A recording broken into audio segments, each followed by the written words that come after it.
اس کے پاس کپڑا نہیں تھا، کپڑا پہنائے گا تو اللہ تعالیٰ اس کو جنت کا سبز لباس پہنائیں گے۔ اور حضرت جابر سے روایت ہے کہ رسول اللہ صلی اللہ علیہ وآلہ وسلم نے ارشاد فرمایا، جنت والے کھائیں گے بھی اور پیئیں گے مگر ناک نہیں سنکیں گے اور نہ ہی وہ پخانہ اور پیشاب کریں گے۔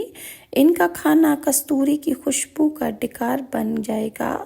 ان کو تسبیح اور حمد باری تعالیٰ ایسے ہی الہام و القاء کیے جائیں گے جیسے تم لوگوں کو سانس کا الہام اور القاء کیا جاتا ہے۔ حضرت زید بن ارقم فرماتے ہیں کہ ایک یہودی جناب رسول اللہ کی خدمت میں حاضر ہوا اور اس نے پوچھا، اے ابو القاسم، آپ کا خیال ہے کہ جنتی کھائیں گے بھی اور پیئیں گے بھی؟ آپ نے ارشاد فرمایا، مجھے اس ذات کی قسم ہے جس کے قبضے میں میری جان ہے، جنتیوں میں سے ہر شخص کو کھانے پینے، جمع اور خواہش